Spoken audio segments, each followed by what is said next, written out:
Abortion and the election. Joe Biden says he is the Democratic Party. A pro-life Democrat responds. On the bench, as the confirmation battle for Supreme Court nominee Amy Coney Barrett continues, we take a closer look at her record as a judge. A Vatican visit. U.S. Secretary of State Mike Pompeo visits his Holy See counterpart. We have a report from Rome. And coronavirus crisis. New developments in the COVID-19 pandemic. On EWTN News Nightly for Thursday, October 1st, 2020.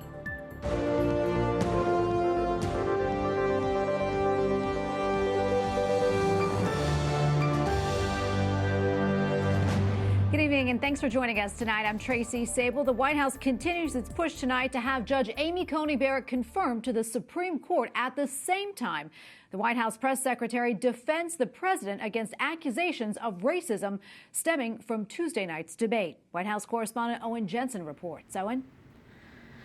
Tracy, Press Secretary Kayleigh McEnany made it very clear to reporters today where the president stands on the issue of white supremacy. He is absolutely against it.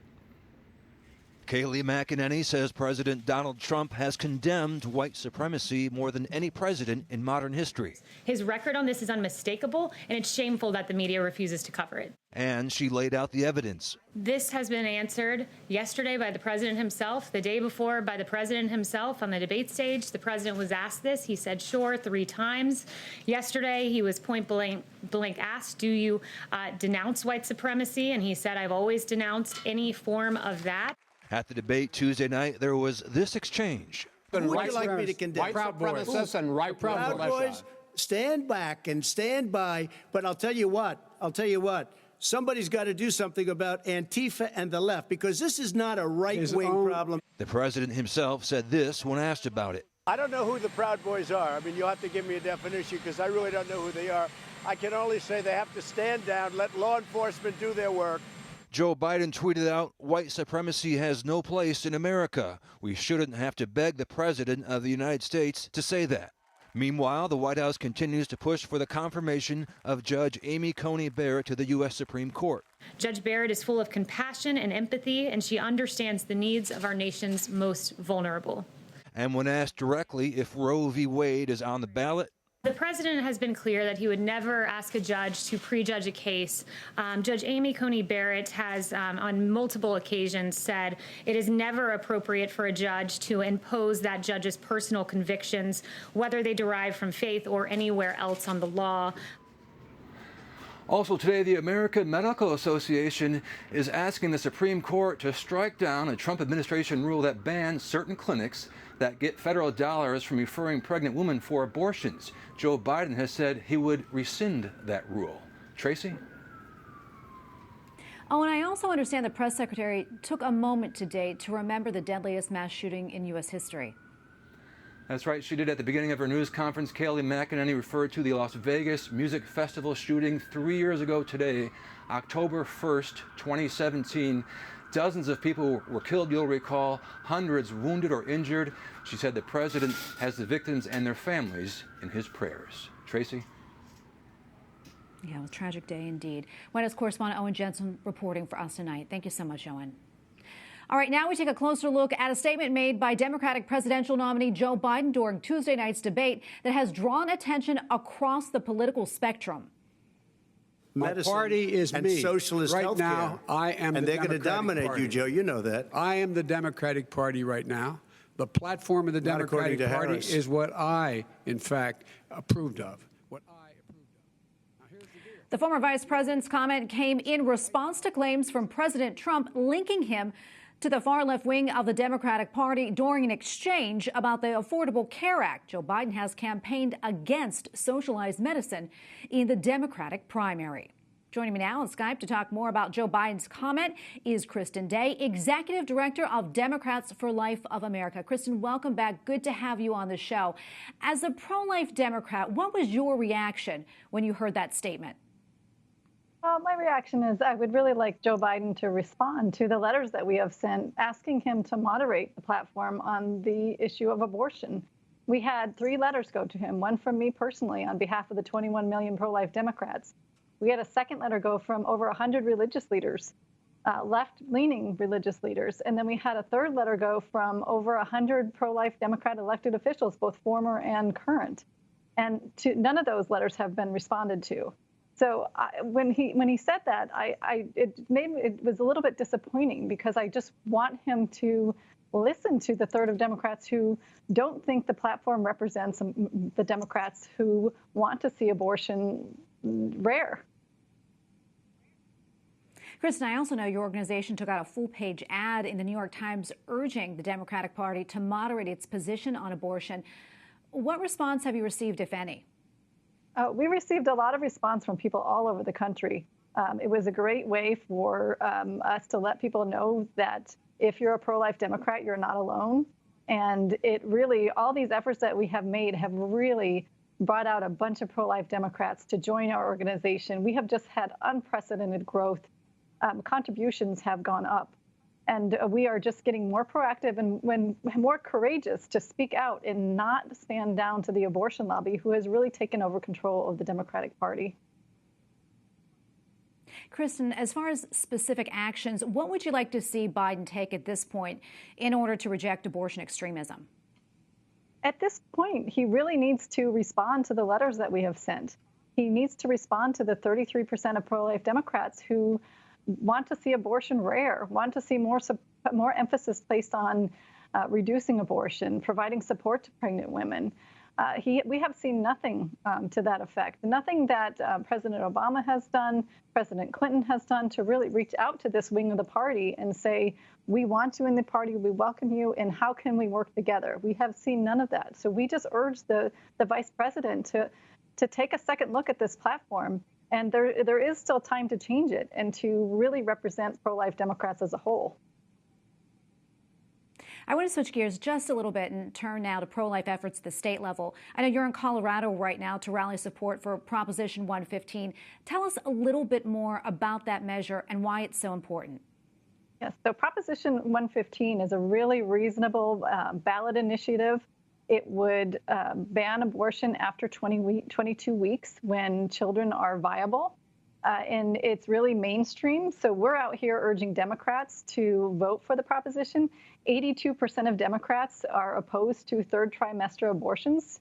So this is really a reasonable ballot initiative. And we just want Democrats to go out and vote for Proposition 115. Well, Kristen, thanks so much for your time today. We really appreciate it. Kristen Day, Executive Director of Democrats for Life of America. Thanks again. Thank you.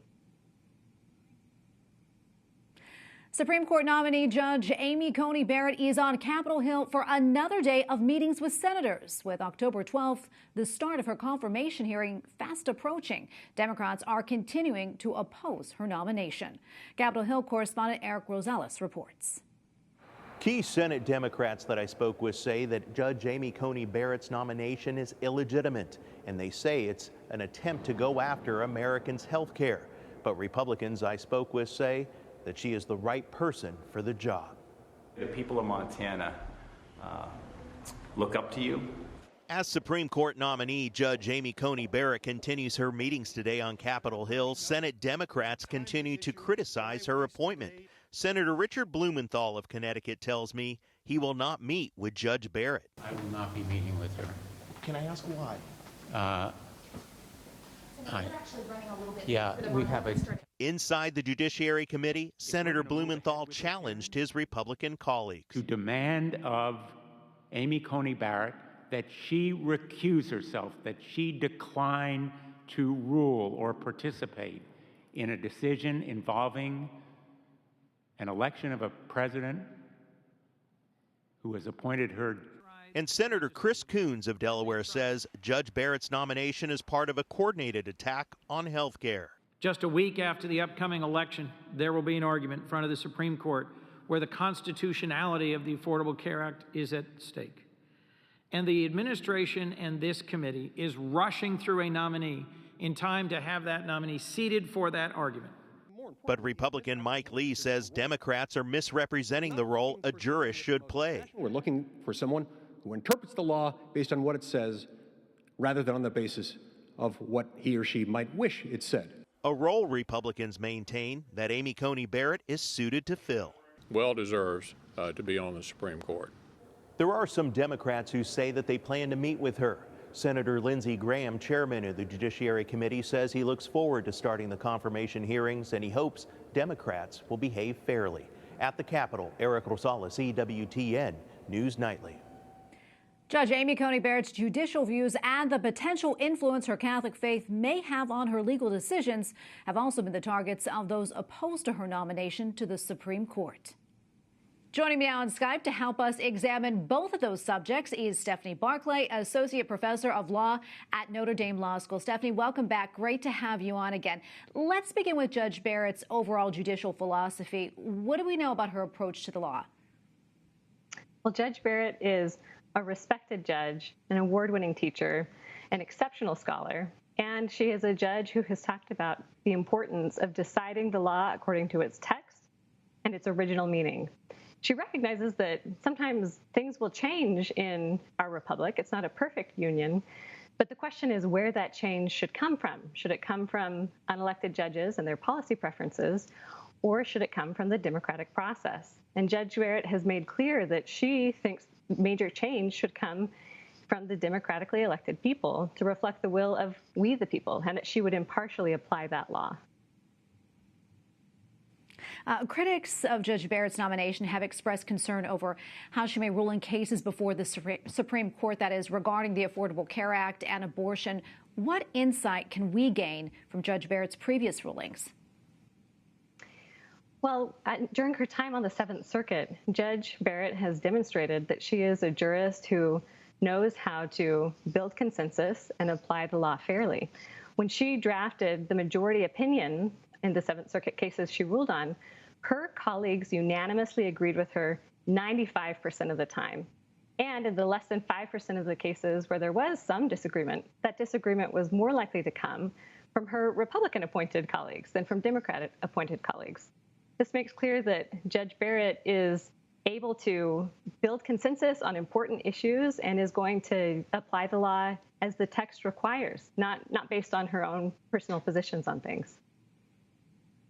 Yeah, her religious beliefs and their possible influence on her legal reasoning have been called into question with the Supreme Court nomination. Also happened to her back in 2017 with her nomination to the Seventh Circuit Court. Can you tell us what she said about that? Well, she has certainly spoken about how she is a woman of deep faith, and that's important to her. And at the Seventh Circuit, when she was asked different questions about her faith and her views, she just made clear that those views won't interfere with her ability to focus on the real legal issues that are presented before her and the litigants before her.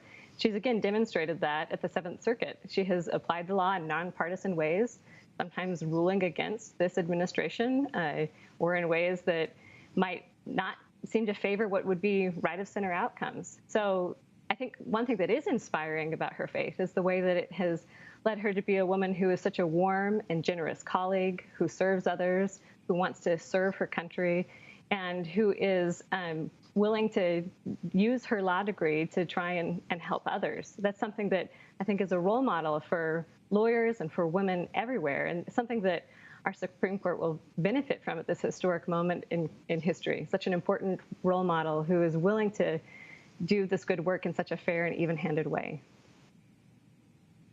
Stephanie, what do you make of the emphasis being placed on her Catholic faith as well as her affiliation with the ecumenical group People of Praise? What are your concerns about this sort of focus? I think this focus shows a lot more about the people who are raising these types of allegations than it does about Judge Barrett.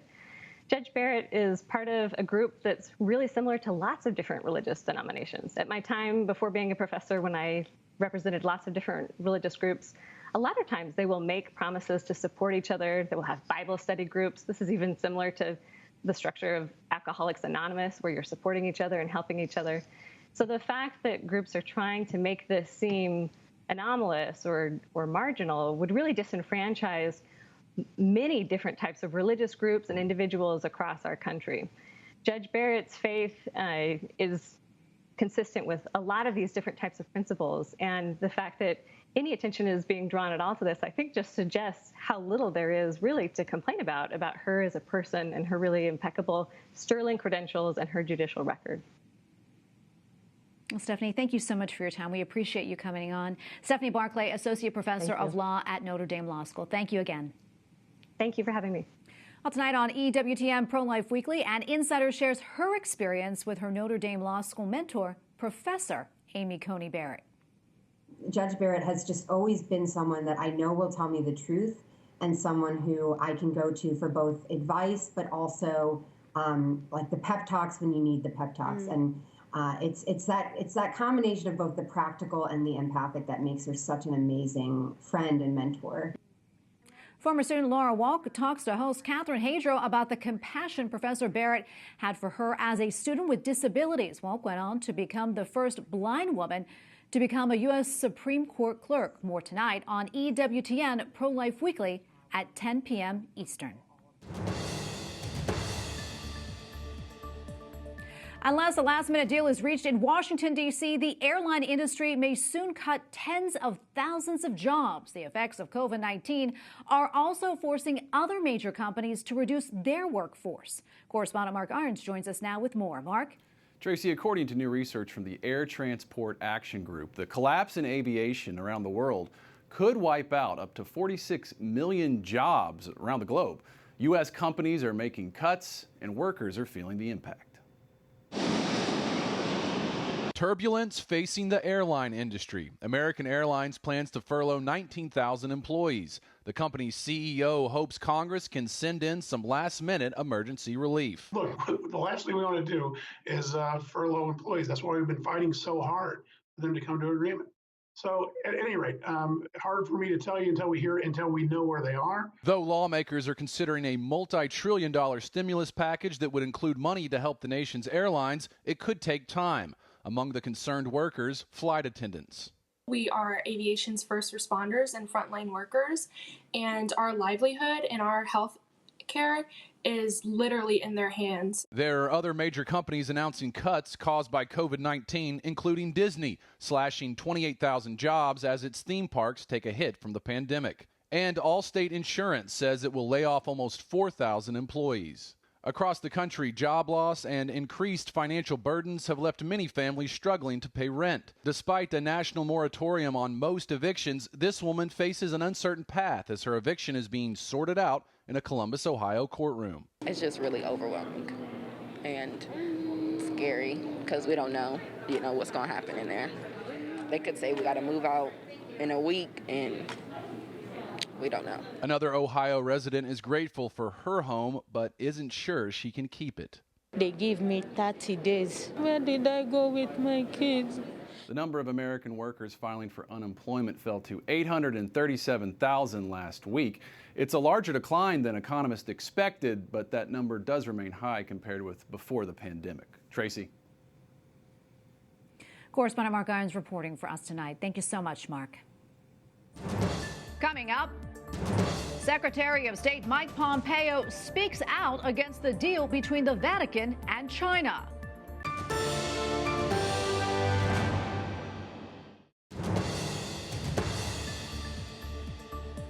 Police in Hong Kong arrest 60 protesters on the holiday marking the birth of China's Communist Party. Crowds gathered in a popular shopping district chanting pro-democracy slogans. Among those arrested today were 2 district councilors.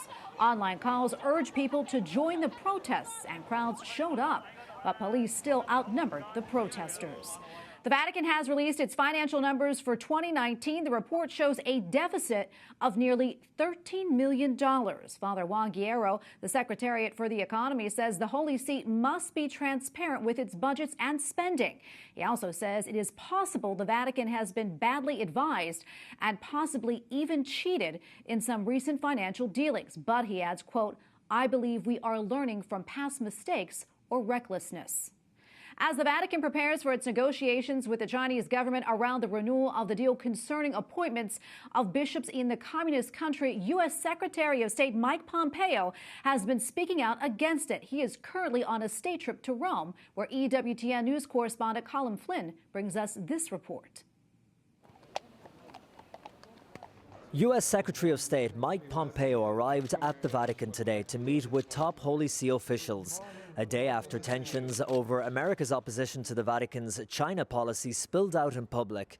Secretary Pompeo has strongly criticized the Vatican-China deal, penning an essay suggesting the Vatican had compromised its moral authority by signing a deal with the Chinese government on the appointment of bishops in the communist country. Nowhere is religious freedom under assault more than it is inside of China today.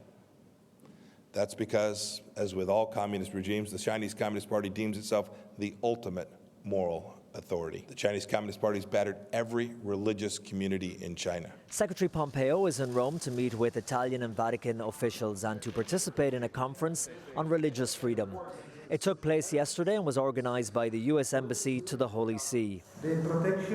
Cardinal Pietro Parolin also spoke at the embassy event. After his speech, the Cardinal emphasized the Church is going ahead with renewing the deal, acknowledging that there can be different points of view on how to improve religious freedom in China. He also said that it was a policy of small steps, but believed it was a step towards greater religious liberty.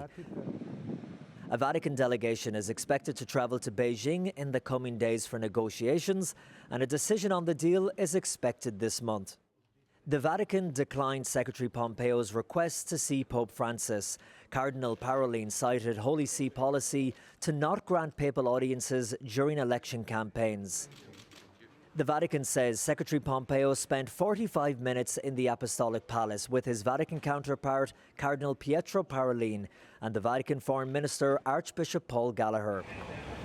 Vatican spokesman Matteo Bruni said both sides presented their respective positions about relations with China in a climate of respect, openness and cordiality.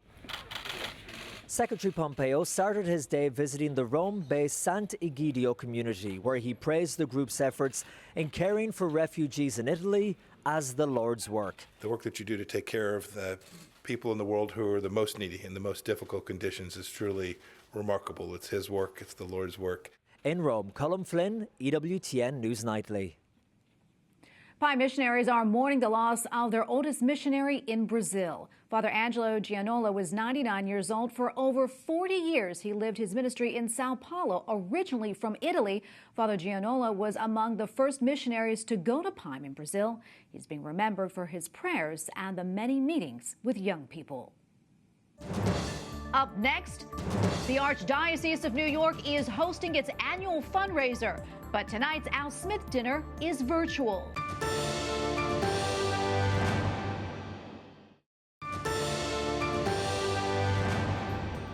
Federal officials announced Tuesday a new policy that will make it possible for undocumented teenage immigrants in federal custody to get abortions. The Administration for Children and Families at HHS said staff and providers with the Office of Refugee Resettlement would not stop the abortions. This comes after nearly 3 years of litigation regarding the matter.